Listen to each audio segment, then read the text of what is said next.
Okay, so I need you to imagine something wild. Imagine losing an arm, like, completely severed. Right, which is an absolute nightmare. Total nightmare. But then, instead of it being this permanent loss, you just wait a few weeks, and it just grows back. Perfectly. I mean, we're talking same fingers, same fingerprints, zero scars. Yeah, exactly, like hitting undo on the universe. But honestly, that's not even the thing that got me. What really made me stop and just go, wait, what? Oh, I know where you're going with this. Yeah, I was looking at the notes for this deep dive, and I had to put my phone down multiple times.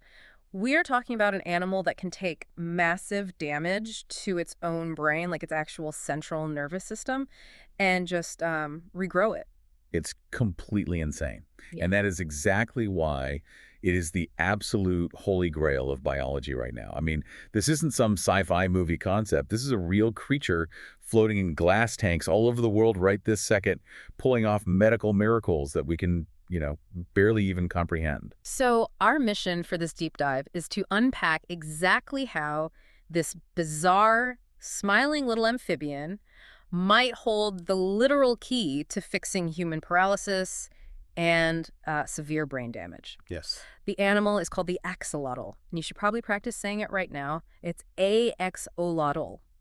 Because I guarantee by the end of this deep dive, you're going to be gossiping about this at every single dinner party you go to. Oh, absolutely. It is such an extraordinary organism. And before we get into heavy medical stuff, I feel like you need a mental picture of what you're actually looking at. Right, because it looks ridiculous in the best possible way. It really does. It's a type of salamander, entirely aquatic, and it was originally found in just one specific lake complex in Mexico. And it's tiny, right? Like about the size of your hand. Yeah, hand size. And they come in these crazy colors. You've got bright pink, pitch black, or this sort of ghostly, translucent white. But the face is the best part. It has this permanent, incredibly goofy grin on its face. It really looks like it's smiling at you. And sticking out of the sides of its head are these wild, feathery plumes. They're external gills, but honestly, it looks like it's wearing a very fancy feathered opera hat. It genuinely looks like a cartoon character. But, what it can do is not comical at all. You mentioned the arm growing back. It can also regenerate its legs, its jaw, Yeah. the actual lens of its eye, complex retinal tissue, and, like I said, parts of its heart. And no scars at all. Zero scars. Oh, and as a casual side note, it is almost completely resistant to cancer. Which is just, I mean, come on, that's hoarding superpowers at this point. It really is. But wait, hold on. I do want to push back on the exclusivity of this for a second because, regeneration isn't entirely unique. Like, geckos drop their tails and grow them back all the time, right? Sure they do. If a predator grabs a lizard, the tail pops off a few weeks later, boom, new tail. So why are global researchers ignoring lizards and obsessing over this one Mexican salamander? Okay, so that is a really vital distinction. Because when a lizard loses its tail, the body's response is essentially a massive rush job. It panic prints a replacement using whatever cheap cellular materials are easiest to deploy. Like filler material. Exactly. It's mostly just a rubbery tube of cartilage. It's a total structural downgrade. I mean, it functions well enough to keep the lizard balanced, but it doesn't have the bone or the spinal cord extension or the complex nerves of the original. So a lizard's tail is basically like a blurry black and white photocopy. Or, like a cheap 3D print just to plug the hole. Precisely. But the axolotl, it actually pauses, boots up the original biological CAD file, and meticulously prints the exact internal structure using original high-grade materials. Wow. The bones are perfect. The muscle fibers, the blood vessels, the delicate nerve endings, they are utterly indistinguishable from what was lost. There's zero difference in function. It's a flawless original. Okay, so if it's printing that perfect arm, complete with all those intricate nerve endings, that naturally brings us to the electrical wiring connecting that arm. I mean, the spinal cord. Right. And this is where the scientists really start to lean in, because the axolotl can completely regenerate a severed spinal cord in just a matter of weeks. And restore full movement. 100% full movement. Which is just staggering because, if you look at human spinal cord injuries, the massive tragedy there is that the limbs themselves are usually perfectly fine. Yes. Like the muscles are healthy, the bones are intact, but that main highway is broken. Exactly. Every single signal from the brain, whether it's telling your leg to move or feeling a sensation, it travels down that single highway. When it gets cut, the legs are just sitting there waiting for a message that is never going to arrive. And the reason it's permanent for us is because of how our bodies handle trauma, right? Yeah, it comes down to our survival instincts. We prioritize immediate short-term survival. So our bodies treat that kind of catastrophic damage like an emergency leak. They just rush to pour concrete over the site. Wait, concrete, you mean like scar tissue? Right, the medical term is the glial scar. Specialized cells rush to the injury and form this thick, fibrous scar tissue. And, evolutionarily speaking, it's great. It prevents a fatal infection or massive fluid loss. Keeps you alive in the moment. Exactly. But that scar tissue acts as a permanent physical and chemical barricade. It completely blocks any new, delicate nerve fibers from growing across the gap and reconnecting that highway. So wait, we essentially ruin our own chances of healing just because our bodies are in such a massive rush to patch the hole? It is a really harsh biological reality. That survival mechanism keeps us alive, but the cost is we lose the ability to repair the nervous system. But the axolotl doesn't do that. It doesn't pour the concrete. Not at all. It skips that scarring process entirely. Its immune cells actually coordinate to suppress the scarring, which leaves the work zone completely clean. Oh, wow. Yeah, so it allows the newly forming nerves to just naturally extend, find their original pathways, and seamlessly rebuild the highway. Researchers literally sever axolotl spinal cords in labs just to watch the animal perfectly repair it and swim away. That is wild. But okay, if the spinal cord is just an extension of the central nervous system, we have to follow that highway straight up to headquarters. The brain. The brain. Which brings us back to the thing that absolutely blew my mind. Yeah, this is where biology feels like actual magic. So the notes mention this was first observed back in 1964. They realized that if a literal chunk of the axolotl's brain was physically removed, it didn't just heal over, it actually regrew the missing brain. It did. Which is just, think of it like a city getting hit by a meteor. In a normal human response, the city planners just clear the rubble and pave over the crater to make a giant generic parking lot, right? Just fill the empty space. But the axolotl doesn't build a parking lot. It perfectly rebuilds the exact same bakeries, the exact same houses, the exact same street signs that were there before the meteor hit. That analogy is perfect because it describes what scientists call positional memory. The axolotl doesn't just fill the hole with random generic neurons. It has this innate spatial awareness. How does that even work?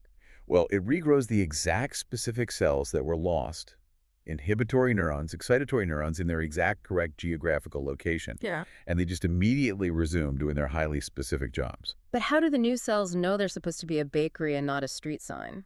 And that is the multi-million-dollar question. That's exactly what the AxoBrain project is trying to figure out. You've got the European Research Council, ETH Zurich, Columbia University, the NIH. They are pouring resources into molecularly mapping this. Because they want to know the steps. Right.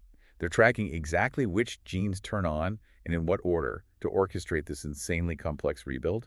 And obviously, they aren't just doing this because they love salamanders. They're looking at this to figure out why human brains don't do this after a stroke or a traumatic injury. Precisely. And when they actually compare axolotl neural networks to human neural networks, what they're finding is terrifying and incredibly exciting. Wait, why? Terrifying. Because humans actually share a tremendous amount of evolutionary history with these creatures.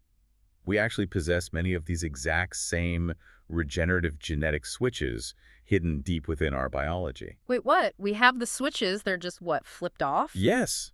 The capability for regeneration seems to be dormant inside us.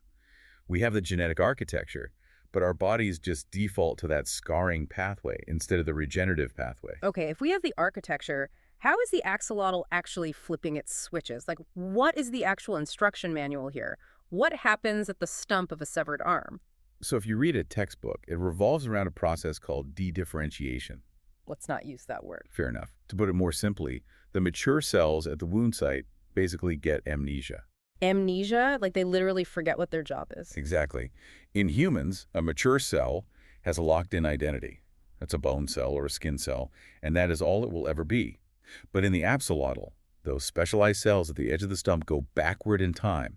They wipe the hard drive of their specific job and revert into generic, blank slate starter cells. Oh, wow. So they just do a full factory reset. Yes. Scientists call this clump of starter cells a blastema. But the crucial part is they retain that spatial GPS we talked about.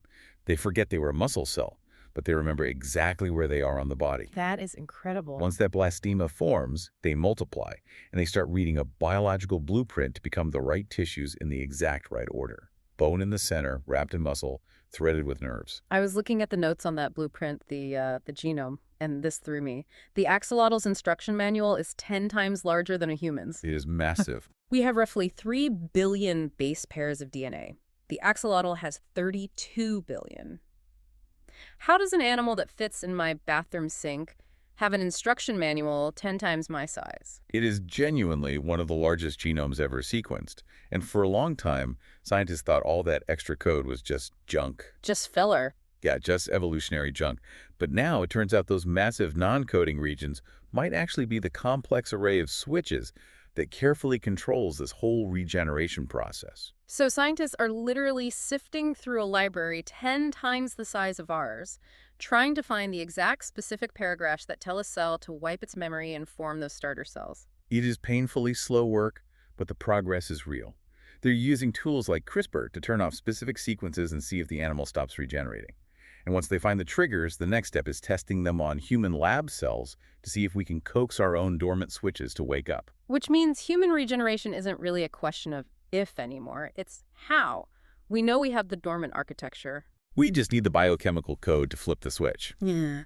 But, this brings us to an incredibly important and honestly a very tragic twist in the story. Yeah, the dark reality of all this. Because you hear about an animal with Wolverine-level healing, an animal that global labs are totally obsessed with, and you assume it's invincible, like it's out there taking over the world. But the truth is, the axolotl is on the absolute brink of extinction in the wild. Which is just Lake Xochimilco, right? Yeah. That one complex of canals near Mexico City. That is their entire natural universe. And over the last few decades, that ecosystem has been utterly devastated. By urban development, pollution, all the classic stuff. Yes, and crucially, by invasive species.